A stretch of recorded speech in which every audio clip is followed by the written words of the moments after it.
Vandavasi Agastya Vidyalaya matriculation பள்ளியின் விளையாட்டுப் போட்டி நிறைவு விழா பள்ளி மாணவர்களின் பல்வேறு சாகசத்துடன் நடைபெற்றது. திருவண்ணாமலை மாவட்டம் வந்தவாசி அடுத்த அரசூர் கிராமத்தில் அகஸ்தியா வித்யாலயா மெட்ரிகுலேஷன் பள்ளியின் விளையாட்டுப் போட்டியின் நிறைவு விழா பள்ளி தாளாளர் சுரேந்திரன் தலைமையில் சிறப்பாக நடைபெற்றது.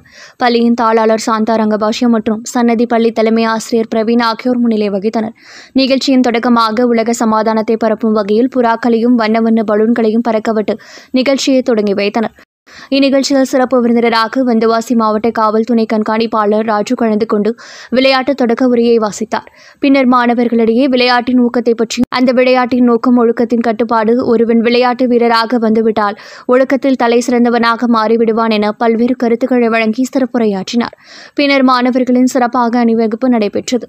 ஒவ்வொரு மாணவர்களின் குழுவின் அணிவகுப்பு மரியாதையை மாவட்ட காவல் துணை கண்காணிப்பாளர், பள்ளியின் தாளாளர்கள் சுரேந்திரன், பிரவீன் மற்றும் டாக்டர் குமார், ஆலம் இன்டர்நேஷனல் பள்ளியின் இயக்குநர்கள் சுமிதா, ஏகாம்பரம், அகஸ்தியா வித்யாலயா மெட்ரிக் பள்ளியின் தலைமை ஆசிரியர் ராஜ்குமார் அரசன் உள்ளிட்டோர் கேட்டுக்கொண்டனர்.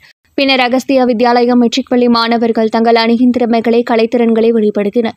பின்னர் பள்ளி மாணவர்கள் அனைவரும் ஒன்றிணைந்து பிரமிடு போல தங்கள் திறமைகளை நிரூபித்தனர். மேலும் ஒரு இளம் மாணவர் சிலம்பாட்டத்தில் வித்தியாசமான முறையில் வாயின் மூலம் நெருப்பு சிலம்பத்தை செய்து அனைவரையும் கவனத்தை ஈர்த்தார். மேலும் பல்வேறு கலைத்திறன்களை வெளிப்படுத்தி வந்திருந்த விருந்தினர்கள் மற்றும் பெற்றோர்கள் அனைவரையும் பரவசப்படுத்தினர்.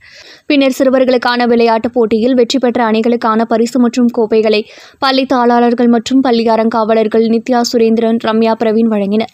இந்த நிகழ்ச்சியில் அகஸ்தியா வித்யாலயா மெட்ரிகுலேஷன் பள்ளியில் பயிலும் மாணவர்களின் பெற்றோர்கள், பள்ளி ஆசிரியர்கள், ஊழியர்கள் என 2000க்கும் மேற்பட்டோர் கலந்து கொண்டனர் என்பது குறிப்பிடத்தக்கது.